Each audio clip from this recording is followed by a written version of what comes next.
beaucoup de gens, ma couple belé Nzambe a quitté yango. Nzambe a soudoli yango. Nzambe a punir ma couple, a rejeté ma couple. Pourquoi? Quand est-ce que, quand tu es dans ta relation intime avec ta femme, tu prends le temps de prendre, comment, il y a quoi cesser, même aux sexe, il y a mon bal de toi à moi sinayo. Et vous ne savez pas toutes ces choses. Dieu avait déjà prédit et avait déjà interdit à Moïse de dire à son peuple de ne plus faire. Tu es là pour coucher peut-être avec ta femme, avec ton homme. Qu'est-ce que tu fais? Tu cherches à ce que partenaire nayo assisser sexe nayo, assister zoto nayo. Toutes ces choses ne sont en sorte de punir couple nayo. Bando bala obotakate. Stérilité non cause dans la famille, c'est Dieu lui-même qui t'a puni parce que toi tu commets l'idolâtrie. Tu sors, tu couches avec ta femme lorsqu'elle a capté un moment, dans ma période naïve. Tu couches avec elle. Tu sais pas ce que tu fais, tu commets le péché. S'il y a quelque chose qui nous sépare de Dieu, ce sont nos péchés. Lisons Isaïe chapitre 59. Vous allez comprendre une chose. Ici, la parole du Seigneur, la Bible dit ceci. Isaïe chapitre 59, verset 1er. Non, la main de l'Éternel n'est pas courte, n'est pas trop courte pour sauver, ni son oreille trop dur pour attendre. Mais ce sont vos crimes qui mettent une séparation entre vous et votre Dieu. Ce sont vos péchés qui vous cachent sa face et l'empêchent de vous écouter. Il y a beaucoup de gens qui ont couple de l'Anzambé. Nakata libala banda bala libala ngo kime za nakate. Ozola nanga ba problème nakata vina yo. Oluka mukande simba kate, oluka awe simba kate. Mais il y a des gens bazo luka zo simba. Obaka munda avocat alia ombongo makambo simba kate. Les choses ne marchent pas, pourquoi? Parce que toi-même osa auteur. Or en dehors de toi, si ton père, ici je répète, si ton père, tes parents, bazala ki ba idolâtre, babande ko kumba melabike, ko bande ko servir manzamba bo koko. Et cette punition, Zamba zo punir na ta génération. Non fait de zona nanga, tu es puni na ta génération là yo. Pourquoi? Parce que Zamba frappé pour ma parole mais na ta idolâtrie. Osaki na ta idolâtrie. Tes parents basa na ta idolâtrie. Basala ki na ta idolâtrie. Yo mo so na ngosa na ta idolâtrie. Passons la photo à Yesu ota na kata ndako na yo. Parce que la photo, soit les photos là que tu as mis na kata ndako no, et la photo Yesu te. Est-ce que yo kanga Yesu photo? Est-ce que Yesu tanga qui n'a se?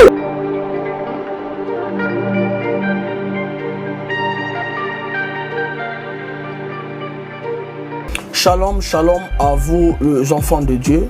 Na pesibino mbote na kombo na Yesu. C'est bien moi votre frère, le pasteur Israël Nash. Je vous salue au nom de Jésus.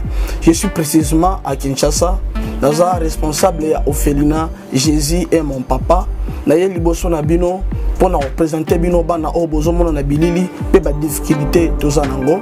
Na bandaki musala o ça fait longtemps ya koboko la bana selon ainsi dit l'Éternel. Mais ba difficulté ezamingi, difficulté ya loyer parce que tozo foutela et puis difficulté au foot la bana minerval pour to chuto bandaki to pesa qui avance mais tikali ndambo nazo banga ke bana oyo bakata classe bakoma nango na sukate. C'est pour cela Dieu m'a mis au cœur na lancé message oyo na bato nyonso ya motema malamu basunga bana oyo bozomona na bilili bana oyo bozomona na bilili ndambo na juna rond-point ngaba ndambo victoire ndambo limité et puis ndambo l'état pesingai pona bande kolanga nyonso ba congolais bobi ba réalité nini to passer nango na mboka soki nga simple individu na ndimi kozwa bana oyo na bokola na ainsi dit l'Éternel soki l'état s'est décidé to mona suba fazer na zelate c'est difficile ya osala ngonga moko. C'est pour ça nazo lancer appel na bana nyonso nzambe pona classe ya bana oyo pona loyer na bango kolata pe kolia na bango na osenga na bato nyonso baza cœur sensible pe baza na motema bosunga ba sunga biso pe ba salisa biso toza na commune ya Kalamu quartier Kauka référence ya monene tokangami na université Kimbangiste avenue comme on a Marin le numéro 16 numéro de téléphone à biso pour na bato balingi ba contacter biso pour na ba détail mosusu eza plus 243 89 72 32 229 nzamba pambola bato nyonso yo ba ko assister biso. Merci beaucoup.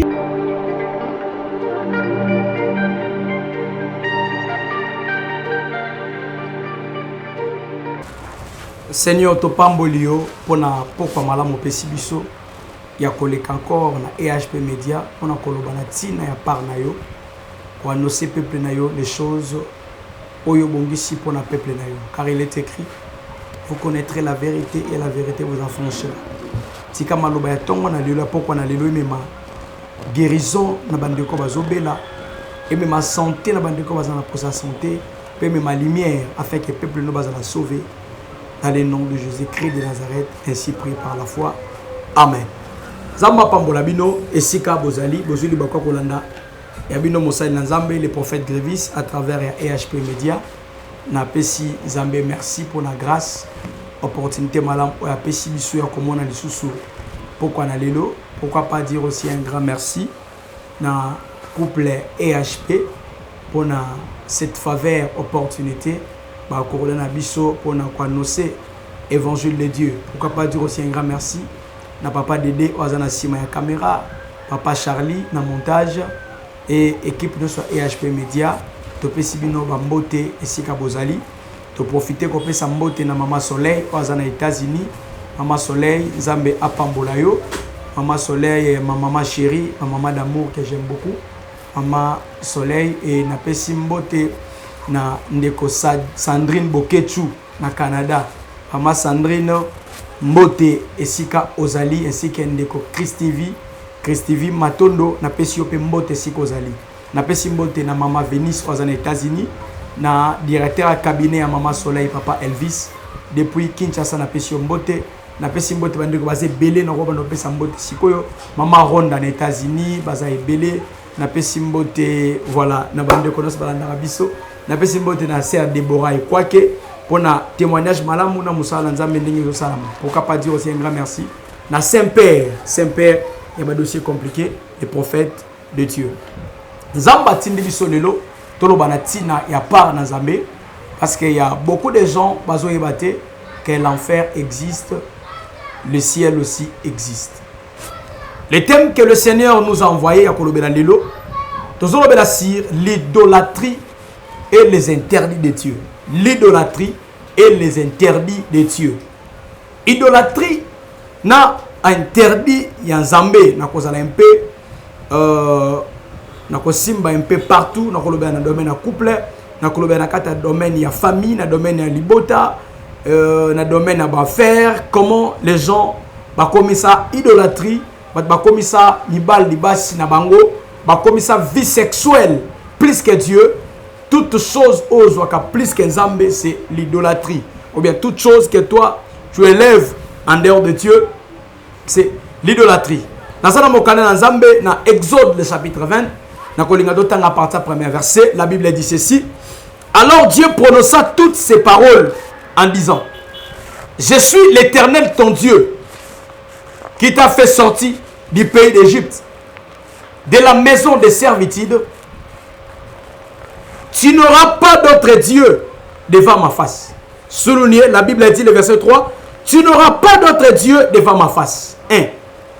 Tu ne te feras point d'image taillée, ni de représentation quelconque des choses qui sont en haut dans les cieux, qui sont en bas sur la terre et qui sont dans les eaux, plus bas que la terre. La Bible dit le verset 5. Tu ne te prosterneras point devant elle et tu ne serviras point. Car moi, l'Éternel, ton Dieu, je suis un Dieu jaloux qui punit l'iniquité de père sur les enfants jusqu'à la 3e et à la 4e génération qui me haïssent. C'est la parole de l'Éternel. Voilà.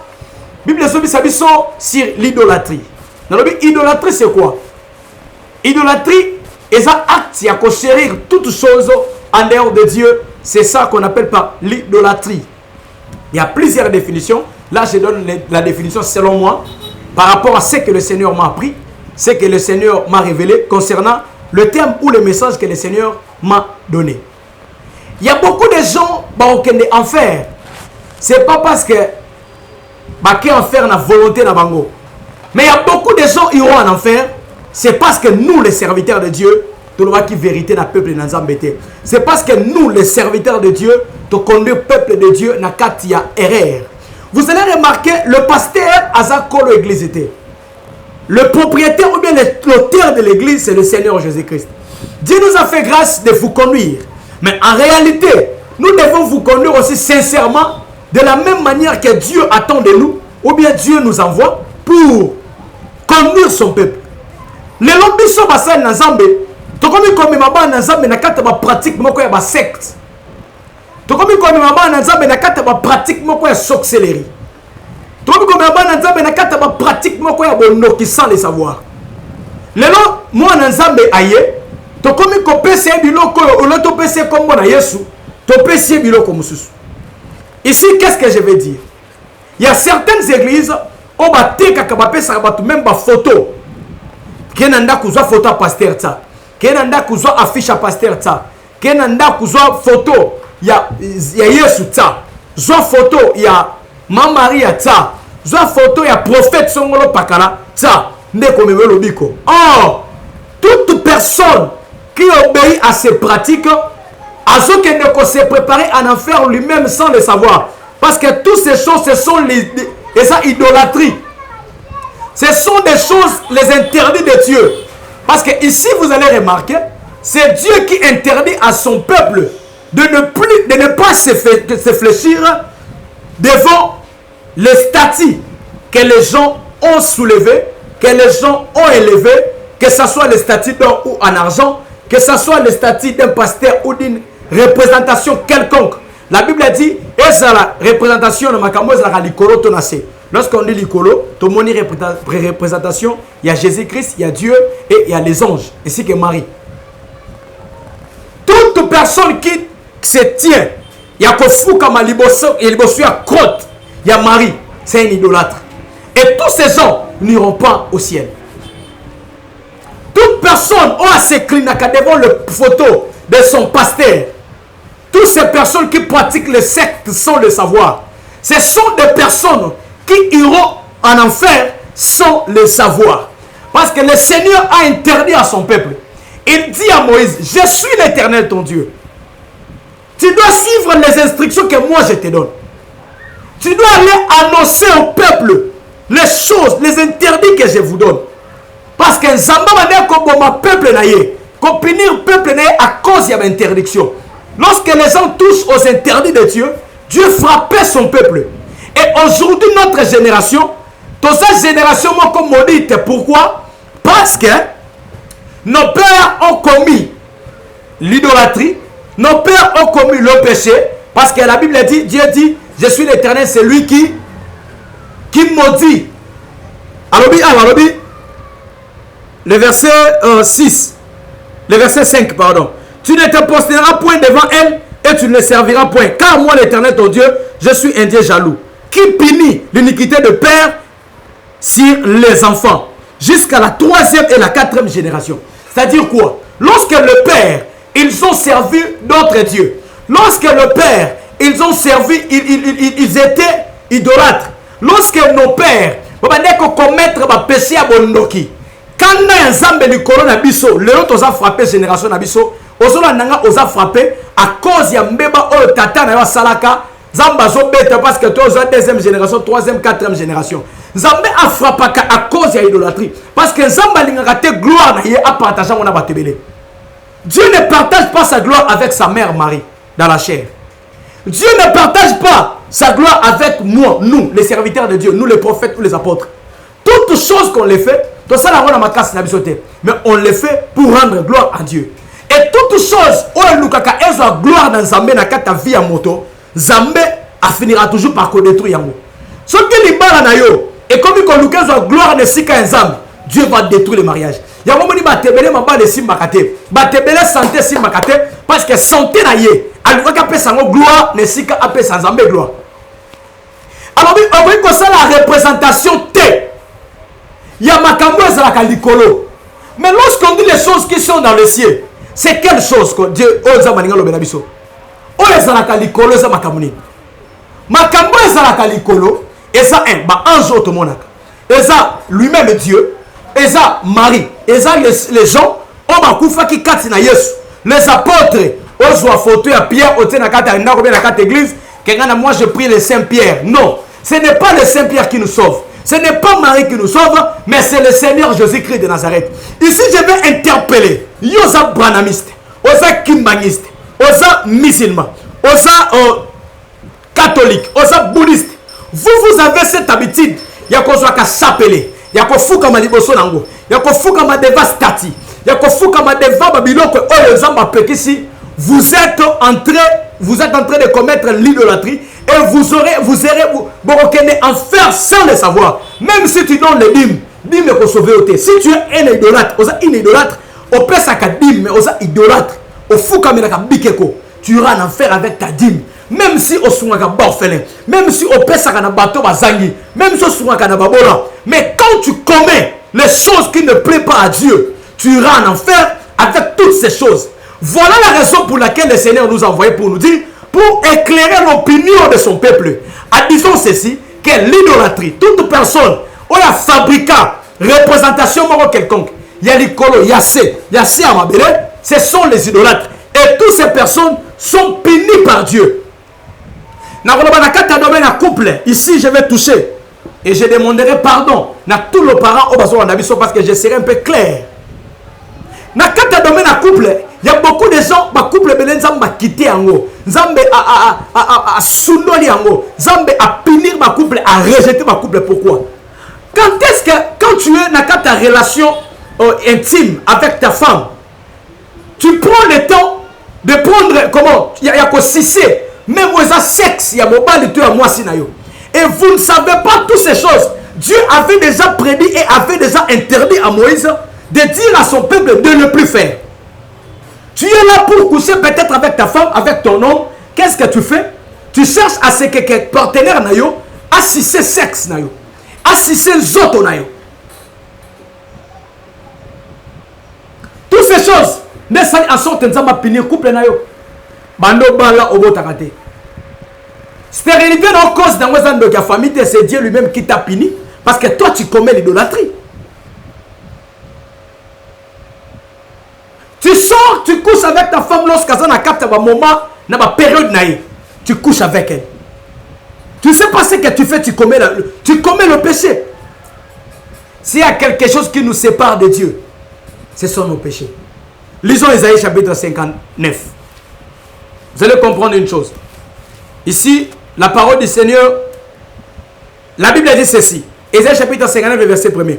Non, la main de l'Éternel n'est pas courte, n'est pas trop courte pour sauver, ni son oreille trop dure pour attendre. Mais ce sont vos crimes qui mettent une séparation entre vous et votre Dieu. Ce sont vos péchés qui vous cachent sa face et l'empêchent de vous écouter. Il y a beaucoup de gens qui ont couple bazobel l'ensemble. Nakata libala banda bala libala ngo kimeza la kate. Ozula nanga ba problème nakata vie na yo. Oluka mukande simba kate, oluka awe simba kate. Mais il y a des gens bazoluka zo simba. Okwaka ngunda avocat alia ombongo makambo simba kate. Les choses ne marchent pas, pourquoi? Parce que toi-même osa auteur. Or en dehors de toi, si ton père ici je répète, si ton père, tes parents bazala ki ba idolâtre, babande ko kumba merabike, ko bande ko servir banzamba bokoko. Et cette punition, Zamba punir na ta génération. Non, fin de zone nanga, tu es puni na ta génération na yo.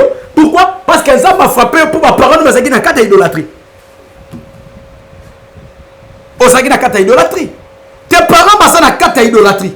Basala ki na ta idolâtrie. Yo mo so na ta idolâtrie. Passons la photo à Yesu ota na kata ndako na yo. Parce que la photo, soit les photos là que tu as mis na kata ndako no, et la photo à Yesu te. Est-ce que yo kanga Yesu photo? Est-ce que Yesu temps il y avait des caméramans? Est-ce qu'il y avait dans ce temps-là, papa de débat qui nous filmait, papa de débat qui a filmé film Yesu pour te que le Yesu.